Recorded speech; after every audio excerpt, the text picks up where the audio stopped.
Good evening, and welcome to Spotlight, a weekly series of investigative reports from around the world.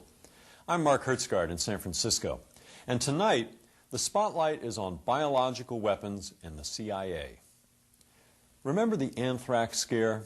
Shortly after the September 11 terrorist attacks, Americans were frightened anew when packets of anthrax were mailed to a handful of journalists and members of Congress. 18 months later, just where that anthrax came from remains a mystery. But the most likely source, say investigators, is the U.S. government itself. The American military's work in this field began during World War II in response to Nazi Germany's pursuit of biological weapons. After the war, the U.S. effort expanded to include experiments with LSD. Years before it became part of the 60s counterculture, LSD was being administered by the CIA, not only to loosen the lips of prisoners under interrogation, but to test the battlefield reactions of unsuspecting American soldiers. Tonight's film tells the story of a CIA agent who helped run these covert programs and may have been murdered because of it. In 1953, Frank Olson plunged to his death from a 13th floor hotel window in New York City. The CIA man who was in the room with Olson said he jumped. An autopsy demanded 40 years later by Olson's son concluded he was pushed.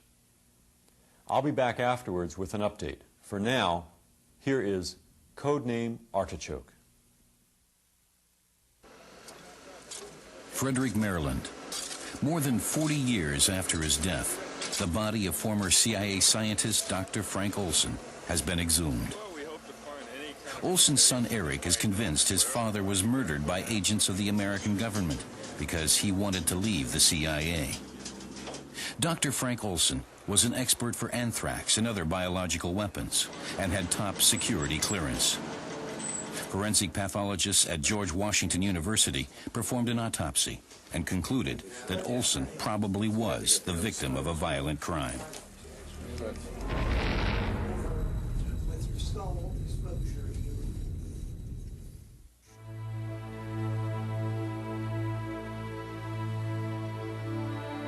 I was very strongly identified with him. I loved him. And I'm sure that's why, in the end I came to, take on this task of trying to figure out what had become of him.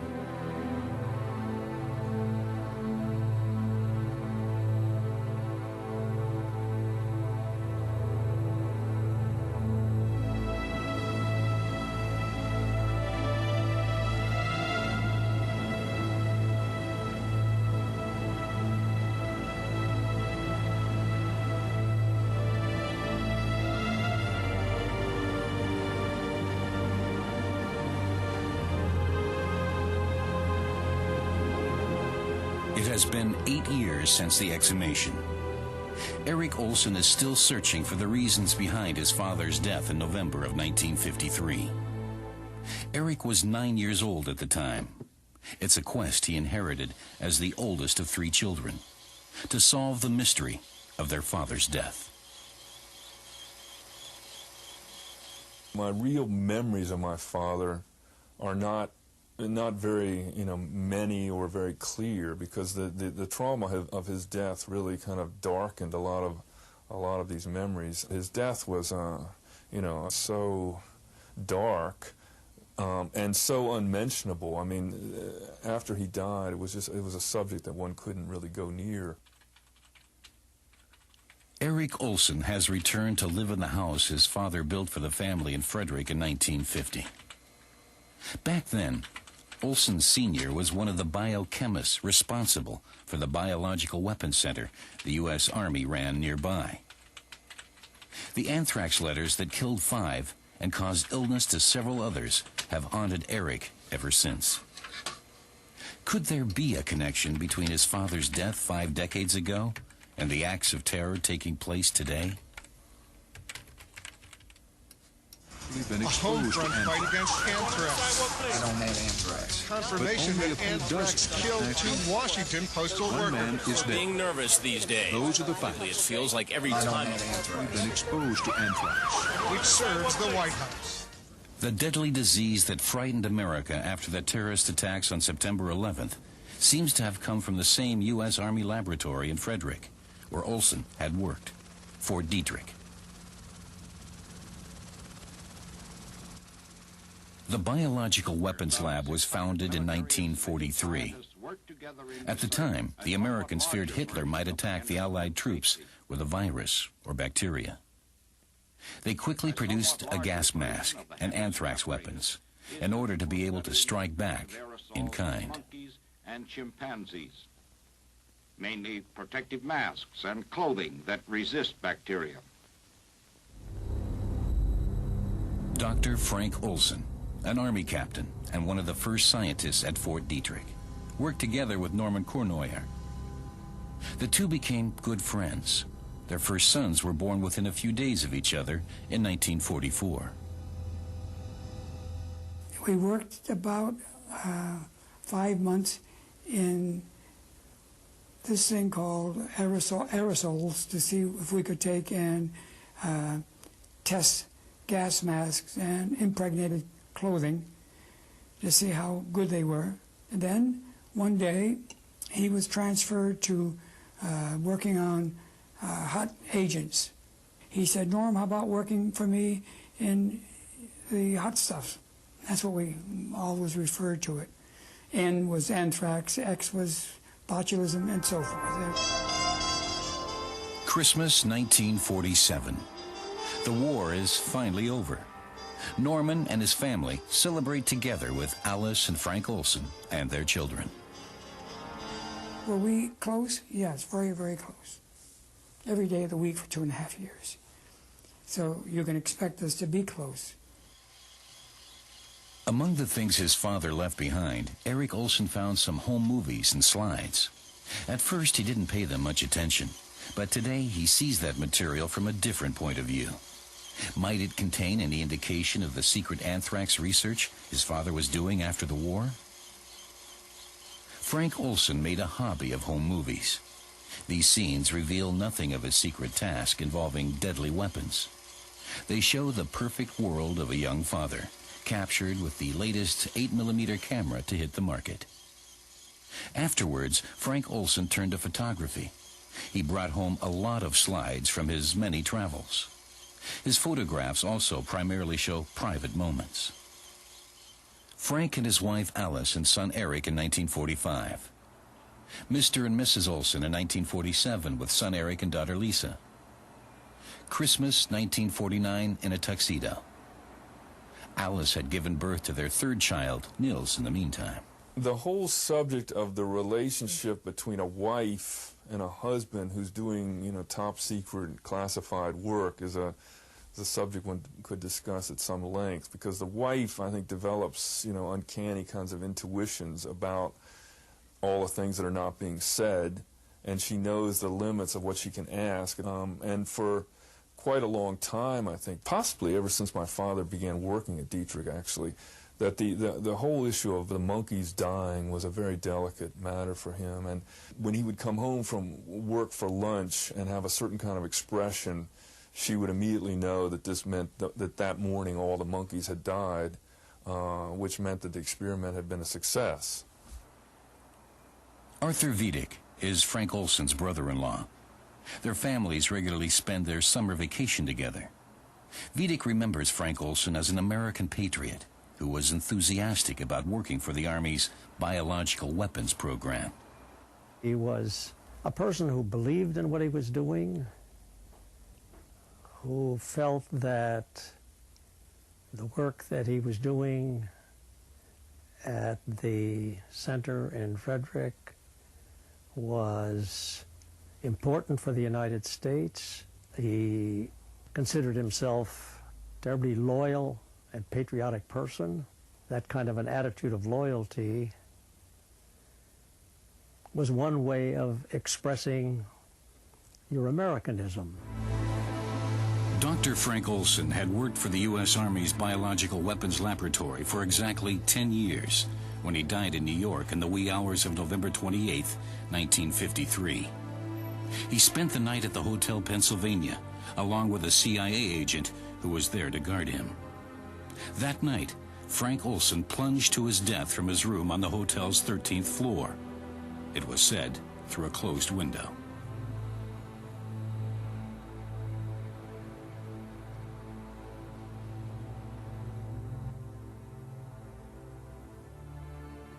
Niels, the youngest of Olson's 3 children, scribbled on the clipping with a crayon. I was simply told that, you know, your father has had an accident and he's died. And the only detail I was then given was that he had fallen or jumped out of a window. And I remember quite clearly just being totally stupefied by this.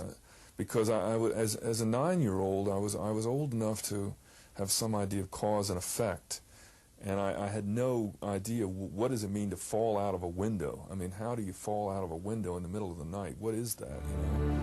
Eric didn't understand, and for his mother, the subject of his father's death became a taboo.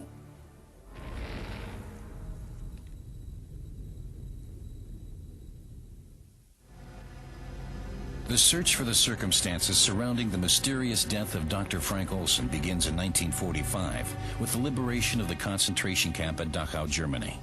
American troops discovered the corpses of hundreds of prisoners who had been murdered or starved to death. Many of the survivors told U.S. doctors about cruel experiments the camp's doctors carried out using disease, germs, and various drugs. A few weeks later, at Konsberg Castle north of Frankfurt, the scientific elite of Nazi Germany is arrested and questioned by American officers. The name of the project is Operation Dustbin. The American military hopes to evaluate and exploit the findings German researchers made during the war. Among the prisoners at Konsberg Castle is rocket scientist Professor Hermann Oberth, who collects autographs from his colleagues. Some of the leading scientific experts in Nazi Germany had been involved in biological warfare, testing the effects of deadly germs on human beings in Dachau and other concentration camps. One of them was Professor Kurt Blume. Blume was the Third Reich's Deputy Surgeon General and the man behind German research into biological weapons. Blume will be among those charged in the case against concentration camp doctors brought before the military tribunal in Nuremberg. He will face the death penalty. In spite of the fact that there is enough evidence against him, Kurt Blume will be acquitted in Nuremberg. The Americans have other plans for him.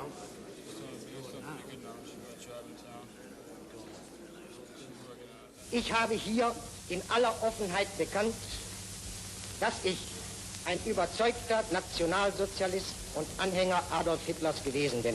We were interested in anyone who did work in biological warfare. Now, did they want to use that, the Nazis? Yes, absolutely. They wanted to use anything that would kill people. Anything.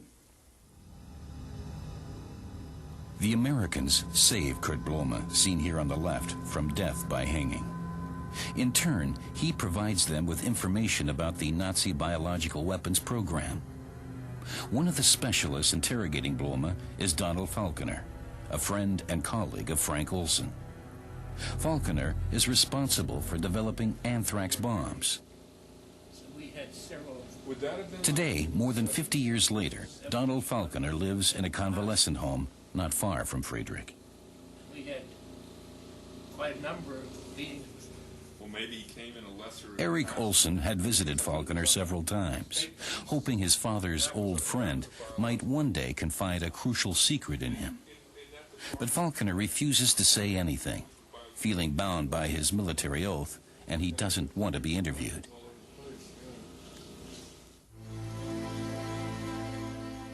In one of his father's films, immediately following images of his grandfather, Eric discovers a sequence that seems to show secret crop dusting flights that took place in 1947.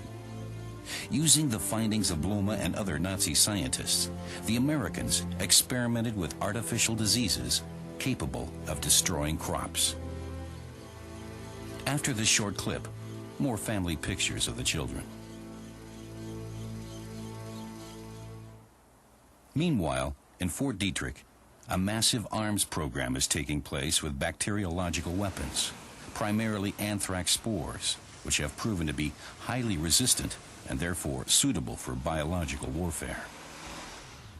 Anthrax is cultivated in this building, then placed in bombs.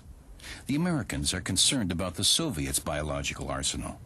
If the Cold War should ever turn hot, deadly bacteria might be used as weapons. The Army demands ample weapons at the ready. Frank Olson often accompanies the Air Force to test germ warfare in the field, for example on the Caribbean island of Antigua. These tests are carried out to monitor the spread of diseases under realistic conditions. Most of the tests Olson's team carries out in the Caribbean and on the Alaskan tundra deal with relatively harmless bacteria, but some tests are conducted using actual pathogens called hot stuff. We didn't use anthrax, we used Bacillus glabigii, which is very similar an spore as anthrax is. So to that extent,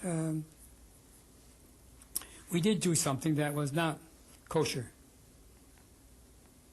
because we picked it up all over. I mean, it was picked up months afterwards.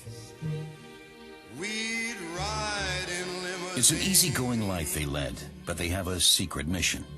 In California, Olson and his team drive up the Pacific coast in a yellow convertible to prepare an experiment to take place over San Francisco Bay. Spores will be released in order to test the city's vulnerability to an act of Russian sabotage. Frank Olson loves life and has little interest in following rules. His unconventional manner seems inconsistent with his job working for the Army. In October of 1949, Olson is suspected of disclosing government secrets. He is interrogated by military intelligence. Olson was mildly impatient with the questioning conducted during the course of this interview. This attitude is regarded as typical by persons at Detrick who are acquainted with him. Olson is violently opposed to control of scientific research, either military or otherwise, and opposes supervision of his work. He does not follow orders and has had numerous altercations with MPs. He was very, very open and not scared to say what he thought. For that matter, to the contrary. He didn't give a damn. Frank Olson pulled no punches at any time. And I don't know, I think that that's what they were scared of, I'm sure. He did speak out anytime he wanted to.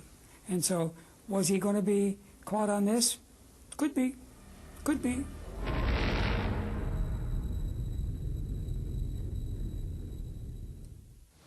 As the scientist responsible for biological warfare experiments, Frank Olson was among the most important holders of confidential information during the Cold War.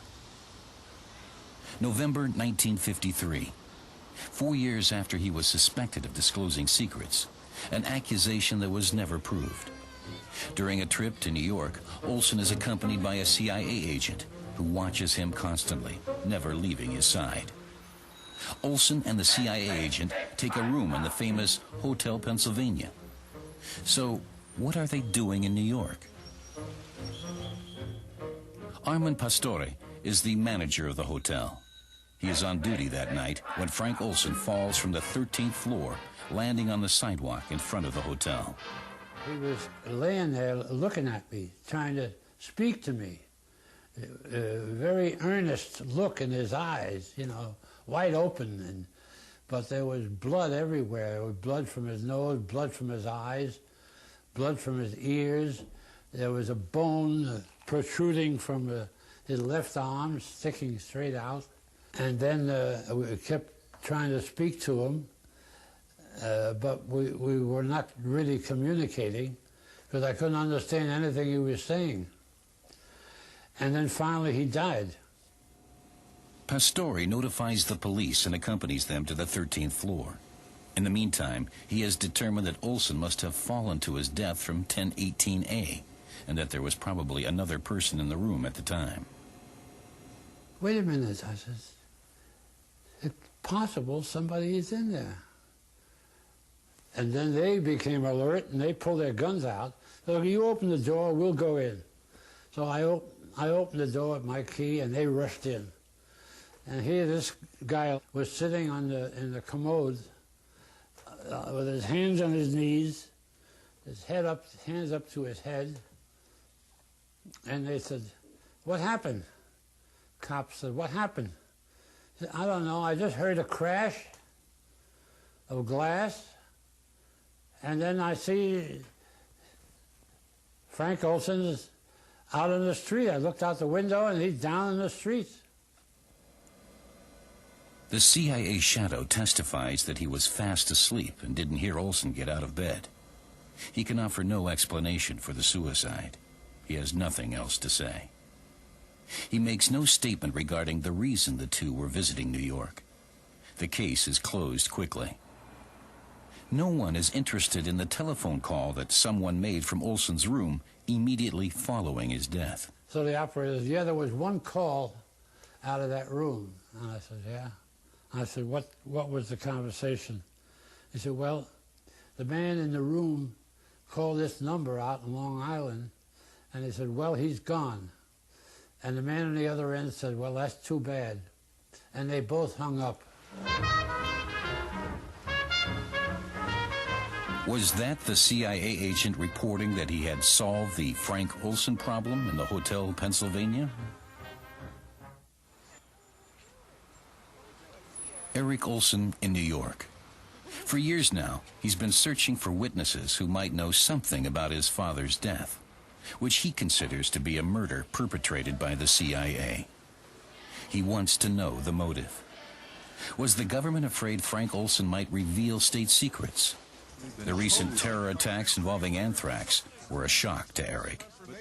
Anthrax killed 2 Washington postal workers. One man is dead. Being nervous these days. Those are the facts. It feels like every time We've been exposed to anthrax. Which serves the White House. Eric finds himself wondering about a lot of things. Was the anthrax terrorist one of our own? Is that the reason he hasn't been caught? Because he knows something no one else should find out about. A secret his father knew too? In a suburb of New York, Eric Olson meets longtime CIA veteran Ike Feldman. In the 50s, he worked in drug enforcement. At least, that was the official version. Although Feldman never met Eric's father personally, he discovered some information about the circumstances of his death. Well, the source that I had was in the New York City Police Department. It was the Bureau of Narcotic Agents, and it was the CIA agents themselves. They all saying the same, that he was pushed out the window, that he didn't jump. People who wanted him out of the way said that he talked too much, and he was telling people about the things that he'd done, which was American secret. If you work on a top government secret, city secret, state secret, and it spills out to people that you shouldn't know, there's only one way to do it: kill him.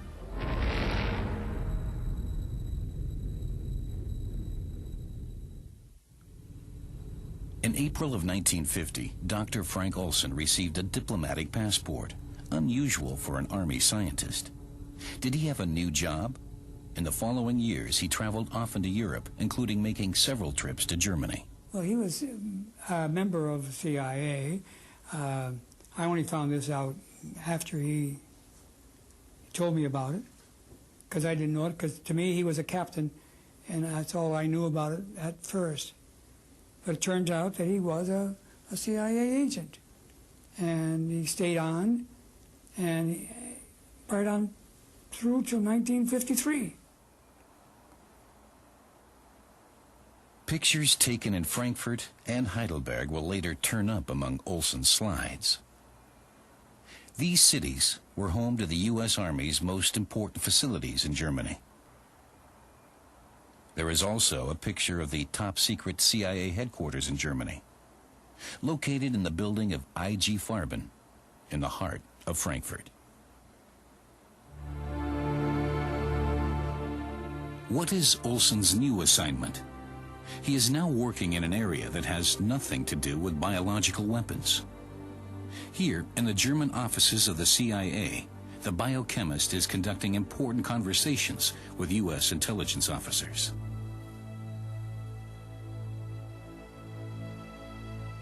Increasingly, he can be found in the company of other CIA agents, including a certain John McNulty. It has to do with a top-secret project to use chemicals, drugs, and torture on human beings in order to break their will and make them submissive. Brainwashing. The code name for this operation? Artichoke. The team would enjoy the opportunity of applying artichoke techniques to individuals of dubious loyalty, suspected agents or plants, and subjects having known reasons for deception.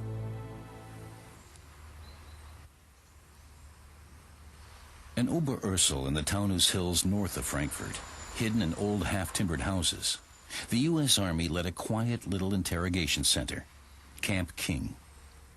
It was primarily Soviet agents and defectors from East Germany who were kept here, people the CIA considered to be communist spies. Special teams, the so-called rough boys, interrogated the prisoners. Former SS member Franz Gaidosch was hired just after the war by the Americans to tend the bar on the officers' mess at Camp King. Sometime in the year of 1952, in the top-secret interrogation center, Gaidosch runs across another German, Professor Kurt Blume. For a long time, Blume was a doctor at Camp King. He also ran the clinic. He was a protege of the Americans and had been a concentration camp doctor. He conducted experiments. The American officers who lived the good life at Camp King aren't disturbed about Blume's past. Was the former concentration camp doctor expected to lend his experience for their own planned experiments on human beings? A CIA consultant began planning the artichoke experiments as early as September of 1951. The conversations at Oberursel pointed up signs and symptoms of drugs that might be used. We should look into the use of amnesia-producing drugs. Of course, their methods were not humane. They exerted a lot of pressure. There are ways of breaking people. At Camp King, they were notorious, the rough boys. Anything somebody didn't want to reveal, they would try to get it out of them.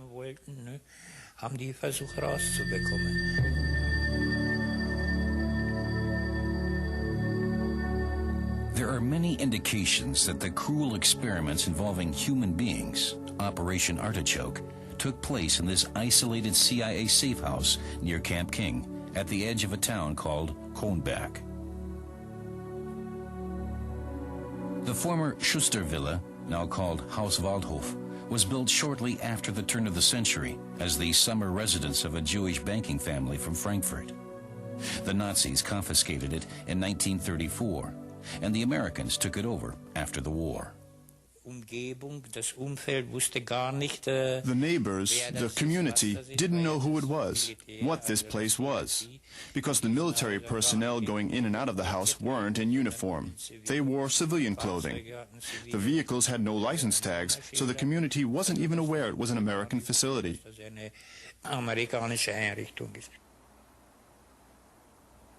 At Haus Waldhof, in June 1952, the CIA begins conducting brainwashing experiments using various drugs, hypnosis, and probably torture.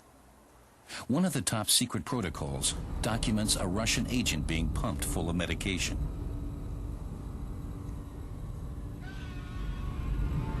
The goal of the experiments is to manipulate the human mind in order to extract secrets from its subjects, and then to erase their memory so they can't remember what happened to them.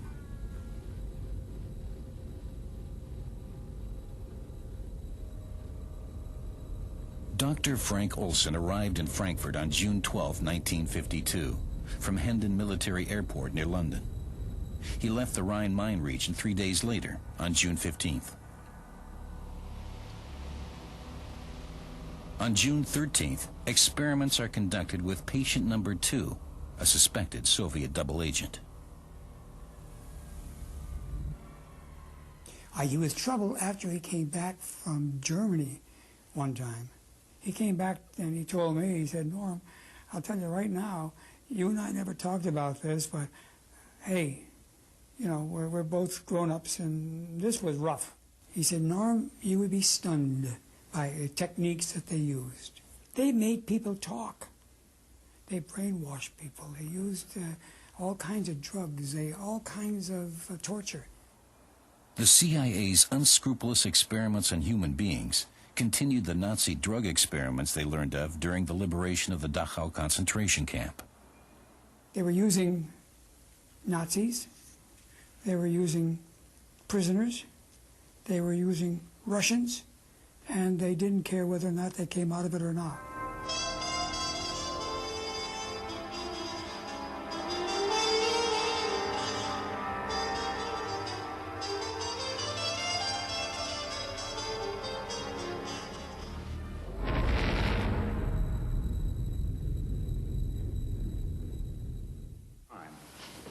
One of the things we had to do was to assemble an... Meanwhile, the U.S. Army was conducting extensive experiments with a new miracle drug, LSD.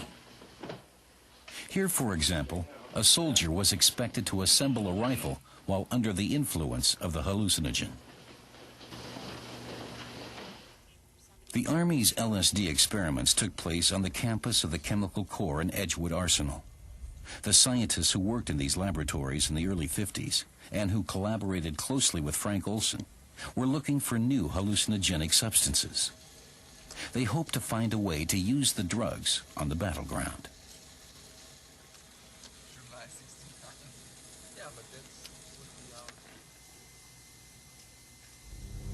A chemist from former Nazi Germany, Dr. Fritz Hoffmann, had been hired a few years earlier to spur the search for new behavior-modifying substances.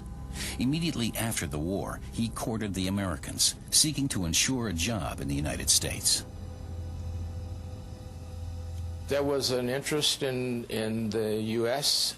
during that time in looking at mood-altering drugs, from LSD to canucleomethyldimensolate and other possible mood-altering drugs.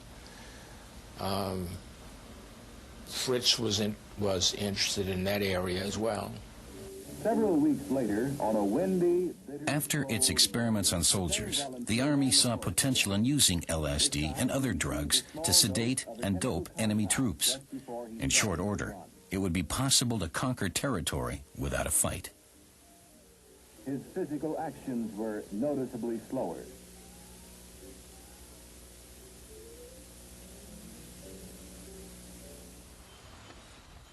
A short time later, the CIA begins conducting its own LSD experiments in the bohemian New York neighborhood of Greenwich Village on Bedford Street. But unlike the Army experiments, the subjects of these tests, which took place in an apartment disguised as a brothel, would not be informed. The CIA hired prostitutes to pour LSD into their customers' drinks and then lure them into revealing secrets. My purpose was to see that we got guys up there who we wanted to talk, and through other people we got prostitutes to come in and speak to these guys. And these prostitutes would put something, which I found out later on was LSD, into the drink and make them talk. Either they wanted to talk about narcotics, security, or crime. This was all part of the CIA experiment. They called it dirty tricks. LSD, it was soon learned, was a much more effective way to loosen the tongue than alcohol was.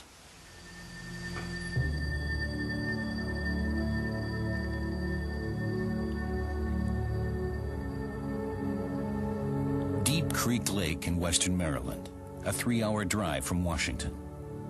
In an isolated vacation house at the edge of the lake, the CIA's Dirty Tricks Department converged here for a meeting with 10 of its scientists in November 1953. The meeting is about artichoke. According to the invitation, it was a conference for sports journalists. But in reality, the participants, one of them Frank Olson, were to be placed under the influence of LSD. One of the drinks has been spiked. Later, it will be said the CIA was conducting a kind of self-test, but without the knowledge of the participants. I don't think, again, from what I heard, that he was drugged because he was a security agent. He was drugged because he talked too much. When Frank Olson was later briefed about the LSD experiment, he knew immediately what it meant. They had interrogated him with artichoke techniques. Friday evening, he came home and spent the weekend, in this house with my mother and brother and sister and me. And during much of that weekend, they sat on a sofa, which was just over here, and it was a foggy November weekend, as she described it. And they sort of sat there, holding hands and kind of staring out these big windows into the fog. And he described having made something he referred to as a terrible mistake. The CIA brings Olson, accompanied by an agent, to New York. In the hotel, they are joined by a doctor working for the Secret Service, who administers medication. Frank Olson has become a security risk, but it seems the CIA has already found a solution.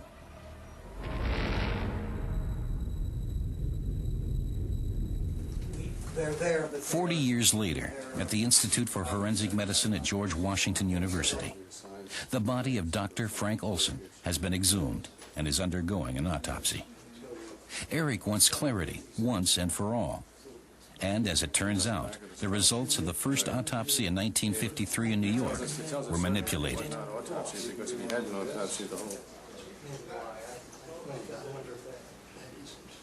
A report from New York City in the medical examiner's office, which I had before me, was totally inaccurate in some very important respects.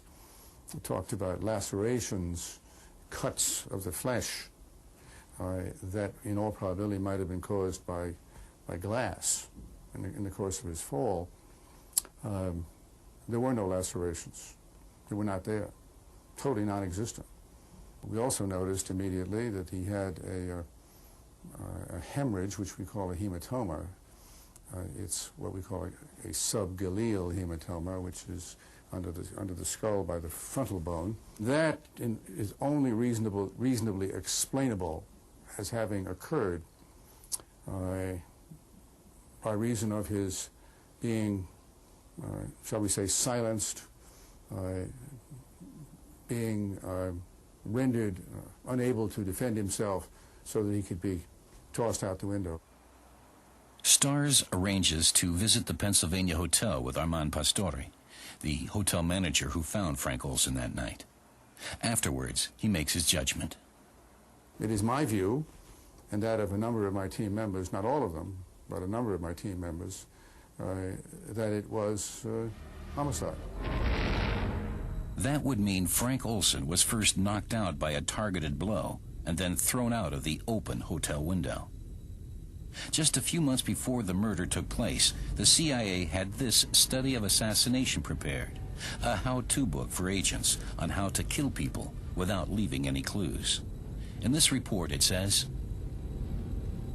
the most efficient accident in simple assassination is a fall of 75 feet or more onto a hard surface. In some cases, it will be necessary to stun or drug the subject before dropping him. What was spelled out in that assassination manual was almost letter for letter what happened to Dr. Olson. And it was a protocol, as we call it, for an assassination which fit like the fingers in a glove. So was it in fact murder? But for what reason? Why did Olson speak of a terrible mistake he had made? There's a piece missing, and I'm not sure that I'm the one to give it to you. But what happened was that he just got involved in it in a way that he was not happy about it, but there's nothing he could do about it. He was CIA, and they took it to the end. Summer 1953. Frank Olson and his father-in-law cut down a tree. Then the family goes to Tupper Lake on vacation, just like every year, with Arthur Vidic, his wife, and their children. Everything seems the same as always, but that appearance is deceiving. Frank is troubled by something, and he makes an attempt to confide in his brother-in-law, Art.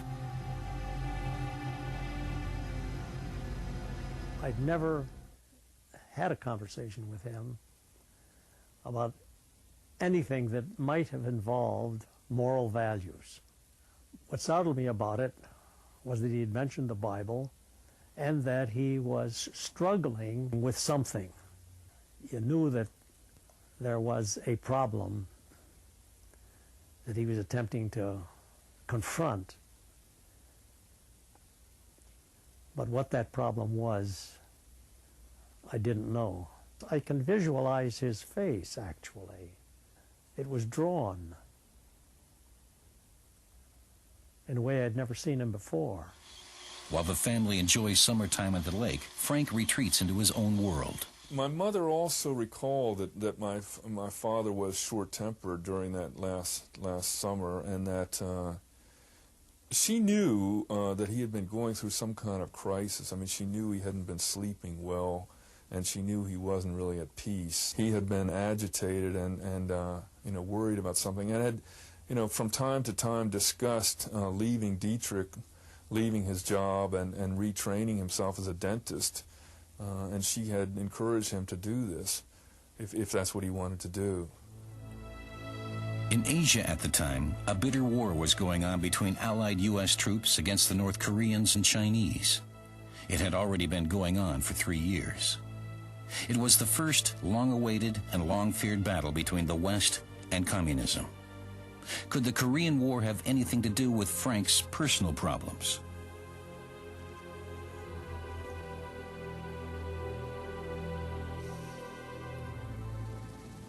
He still has an office here in Fort Detrick, in the U.S. Army's Center for Biological Weapons. At the same time, he is working for the CIA. Among the tasks of the Dirty Tricks Department in Building 1412 are brainwashing, drugs, and torture, as well as murder by means of poisons and bacteria. On July 17, 1953, Olson celebrates his 43rd birthday with friends. A few days later, he leaves for the last trip he will ever take. He took his movie camera. First stop, London. First objects filmed, Big Ben and a parade on the Mall. Then on to Paris. Near the Eiffel Tower, his 2 CIA colleagues sit in a sidewalk cafe and watch pretty French girls go by. On the left is John McNulty.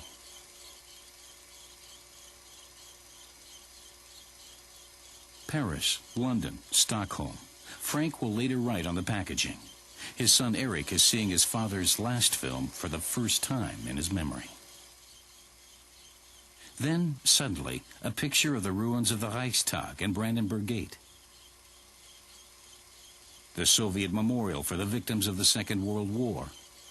So Frank Olson was also in Berlin early in August 1953. In Zehlendorf, he photographs the headquarters of the American Army. Is Frank Olson on a secret artichoke mission? Several top-level communist agents were being interrogated in Berlin at the time. It was a time of intense political and military tension in the divided city, just weeks after the civilian uprising in the Soviet sector. At the Army headquarters in Berlin, Olson apparently witnessed brutal interrogation methods.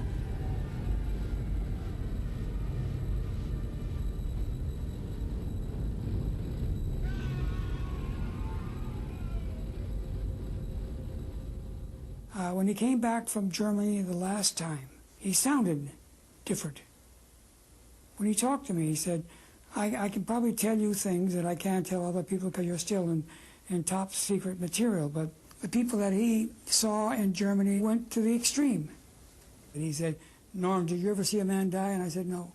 And he said, well, I did. They did die. Some of the people that were interrogated died. So you can imagine the amount of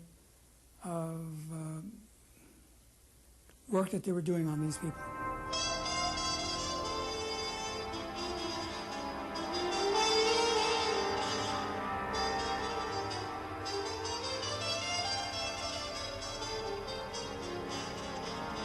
He said that he was going to leave. He told me that.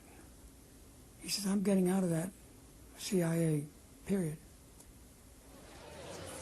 In Korea, it's just a matter of days before the first American prisoners of war will be released. Some of them will face charges of high treason because they accuse their own country of conducting biological warfare. When my son asked me what I did in Korea, how can I tell him that I came over here and dropped germ bombs on people, destroying and bringing death and destruction? How can I go back and face my family? Are their accusations accurate, or are they themselves the victims of communist brainwashing? One thing is for certain, back home in freedom, the soldiers making these confessions will be interrogated again, using drugs and torture by their own people. All hands agreed that among the returning POWs from Korea, the hardcore group and those who had been successfully indoctrinated were excellent subjects for artichoke work. The American soldiers who claimed to have committed biological warfare were apparently manipulated using artichoke techniques. This is documented in CIA papers, and indeed, all discredited their confessions. I did sign a confession relating to germ warfare, but the statements contained in this confession were false. They were obtained under duress from the Chinese communists. And by making these statements, I deliberately attempted to put in as much as was false and ridiculous as I could possibly get away with. I took an oath when I left the Army I wouldn't talk about that. I'm sorry. The Korean War Memorial in Washington honors the Americans who died in that fight. Of those who returned, some were interrogated by the CIA using cruel methods and forced to rescind their confessions. But were the confessions the truth? Did the Americans in fact use biological weapons in the Korean War? As a test? And was this the secret Frank Olson knew and might disclose? This fits with what my mother had always said: Korea really bothered your father. Finally, when one of my father's colleagues, within the past year only, told me that, my father had come to understand that Korea was the key thing, and that they were using biological warfare methods in Korea. So, and then I proceeded to ask him, well, what about the germ warfare confessions? That this was alleged to be by the American government. These confessions made by the American servicemen were immediately discredited under the idea that these were manipulated and produced only by the effect of brainwashing. And at that point, my father's colleague looked at me and he said, as if to say, read my lips, he said, it wasn't all brainwashing. Would this colleague, Norman Kuhnoyer, repeat this statement in front of the camera? He has never made a public statement, neither about Frank Olson nor about biological warfare in the Korean War. Will he, now in his 80s, pay last respects to his old friend Frank Olson and to Frank's son Eric, who takes part in this conversation? I took an oath when I left the United States Army that I would never divulge that type of stuff. You divulged it to me. You can't prove it, can you? I can assert it. I mean, you told me. Hearsay. So you don't want to say it? No, I don't want to say it. But there were people who had biological weapons, and they used them. I won't say any more than that. They used them.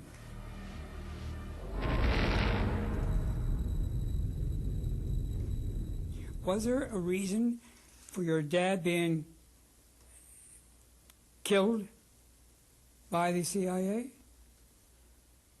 Probably so.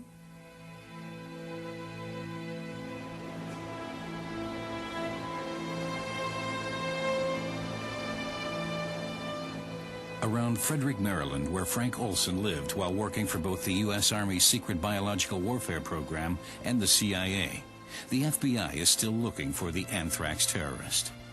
For months, the largest investigation in the history of American criminal justice has been underway.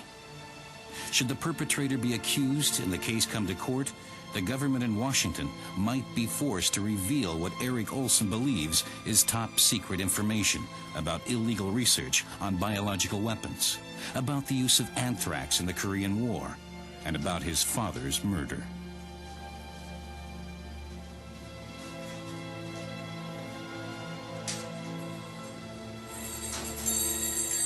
Eric wants to tell his friend Bruce about the latest evidence. Bruce has been at his side throughout his years of research. Once in the summer of 1975, the American government didn't hesitate to see to it that the truth was not made known. The conspiracy originated at the top, in the White House, initiated by Donald Rumsfeld and Richard Cheney. It had just been learned that the CIA allegedly drugged its employee Frank Olson with LSD before his supposed suicide.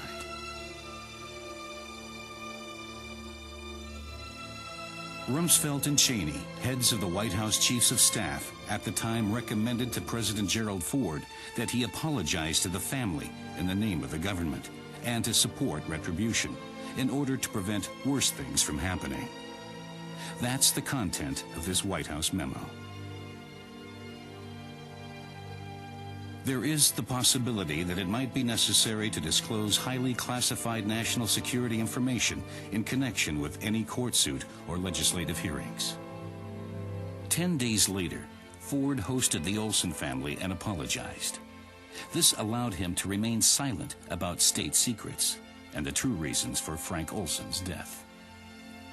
What this means for me is that, national security homicide is not only a possibility, but really it's a necessity when you have a certain number of ingredients together. If you're doing top secret work that is immoral, arguably immoral, especially in the post-Nuremberg period, and arguably illegal, and at odds with the kind of high moral position that you're trying to maintain in the world, you have to have a mechanism of security which is going to include murder. The two politicians who collaborated in the conspiracy in 1975, Rumsfeld and Cheney, are back in power as Vice President and Secretary of Defense of the government of the United States. The Frank Olson case, it seems, is far from closed, even 50 years later. That, at least, is one thing of which Olson's son is now certain.